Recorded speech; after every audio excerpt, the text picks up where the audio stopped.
Kim Kardashian. She's an American media personality, socialite, model, and businesswoman. And she recently broke the internet for like the millionth time, since it's Kim Kardashian we're talking about here, by not just showing up at the 2022 Met Gala, but showing up in the original, iconic dress that Marilyn Monroe wore in 1962 to sing happy birthday to then President John F. Kennedy. So I thought now would be a good time for us to check out the current Instagram content of Kim Kardashian, so that we can see the good, the bad, and the ugly of her official Instagram account, and stick around until the end so you can learn the takeaway that mere mortals like you can use to benefit your business's bottom line on the Instagram platform. I think it's fun to deconstruct famous people's marketing so that other entrepreneurs can grow their accounts too. And in case this is your first time on my channel, I'm Stacey Storino, and I teach about creating content that converts content consumers into actual customers. I've got 8 years of experience coaching thousands of students across the world under my belt. So I've got tons of experience deconstructing many Instagram accounts. Okay, so here's the good. So here's Kim Kardashian's official Instagram account and how it currently looks. I love the fact that there's an entrepreneurial link in bio. I'm just going to discuss why I have an issue with where it takes you in terms of everyday entrepreneurs, not people like Kardashians, when we get to the section of this review called The Ugly. Stay tuned, because this will help you from duplicating roughly what Miss Kardashian is doing, because what works for her will not work for you, and I'll show you why. But I love how she's using Instagram stories on her account, and she's posting quite a bit of content to it every day, and I love it, and you should follow suit if you're not already. We'll cover what works for mere mortals on this front in the takeaway at the end though. Okay, next, I love that Miss Kardashian has a great mix of content on her Instagram account. She's got carousels and lots of Instagram reels and a lot of longer running videos too. You can't get away with nothing but static picture posts on Instagram anymore, so kudos to Team Kardashian. Of course, this is awesome, and yes, you should follow suit. Now, you can see from what Miss Kardashian is posting that she's not just showing herself just sitting around, posting random thoughts, that sort of thing. But you're seeing her as someone who is very connected to her family, of course. And she's very involved as a mother, loving up on her kids, which of course, who doesn't love that, am I right?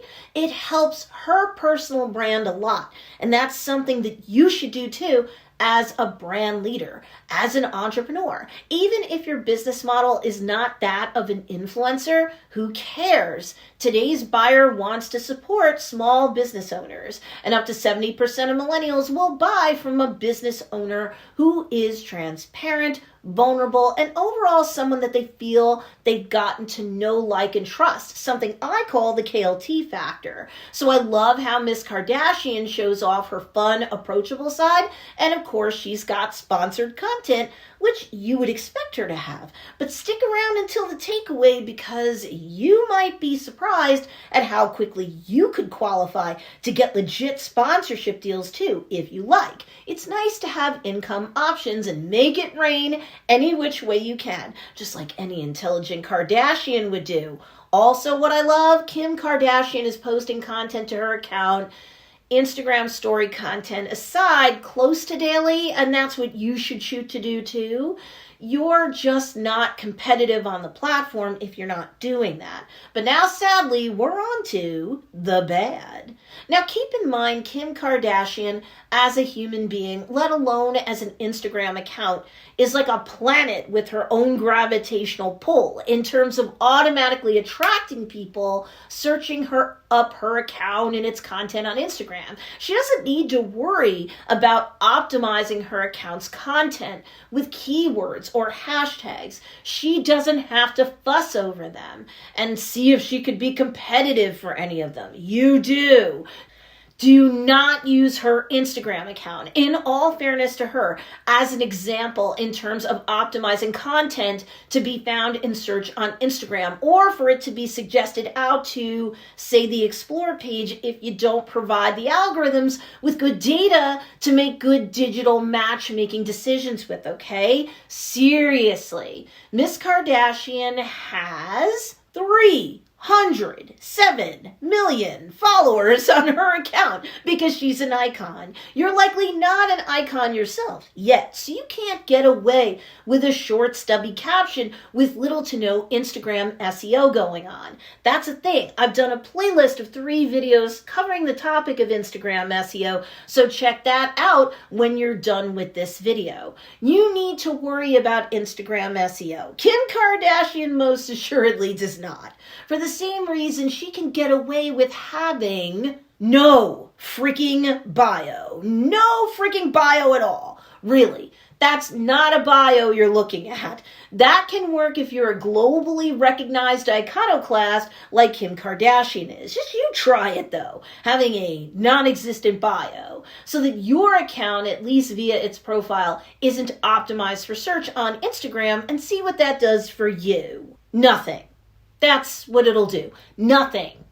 You need to have a bio more like one of my coaching students has, like Kristen Van Lieshout of Purple Plum Studio. Just look at how detailed that bio is, how it's really less about her and more about her ideal customer and the keywords that they would likely be searching on in terms of their pain points.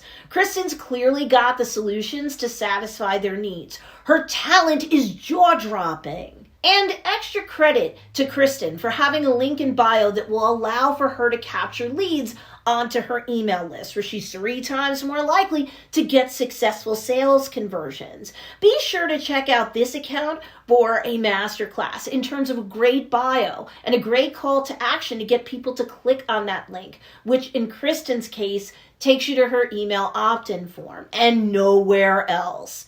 That brings us to the ugly. Oh man, it's hard to call anything about such a great-looking woman's Instagram account ugly.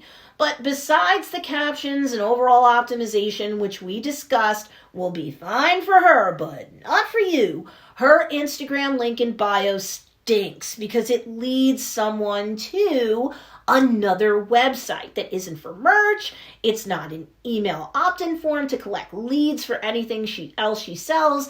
It's for a page promoting the Kardashians on Hulu. This is not so much ugly for Kim Kardashian. Someone like her is kind of above the rules that normal entrepreneurs must follow. But look, you need to capture leads onto an email list so that you could sell more effectively to them than you could even out and about on social media or through a perfectly SEO optimized website.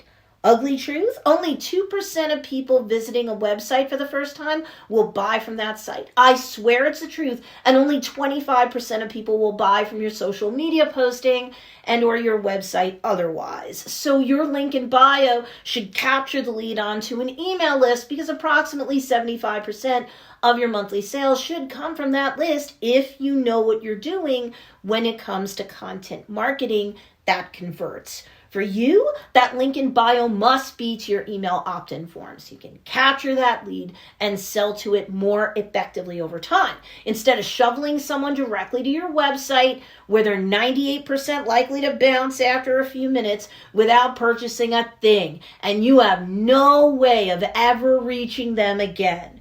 So what's the takeaway for you? Here it is.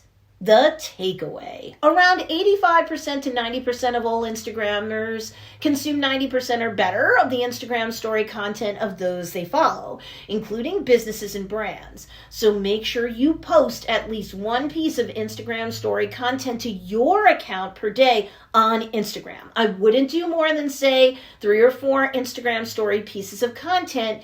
You start doing too much, the average user fatigues, and they'll speed through your super long story, so don't do that. Make sure you have a detailed bio that's keyword rich, so your account is pulled up in search more often. Make sure that link in bio is to an email opt-in form, so you can increase your sales over time, because 60% of people who get on an email list actively want to be sold to. And like I just said, you're 3 times more likely to get a sale from your list as opposed to everyone else floating around out there on Instagram, on the internet, or wherever. That's the truth. Post frequently to your feed. Make sure you include Instagram Reels. They're great to get you new followers, and mix up those content types just like Miss Kardashian does, and let people see into your life so that they get to know, like, and trust you enough. And once you get to anywhere from 1,000 to 10,000 followers on Instagram,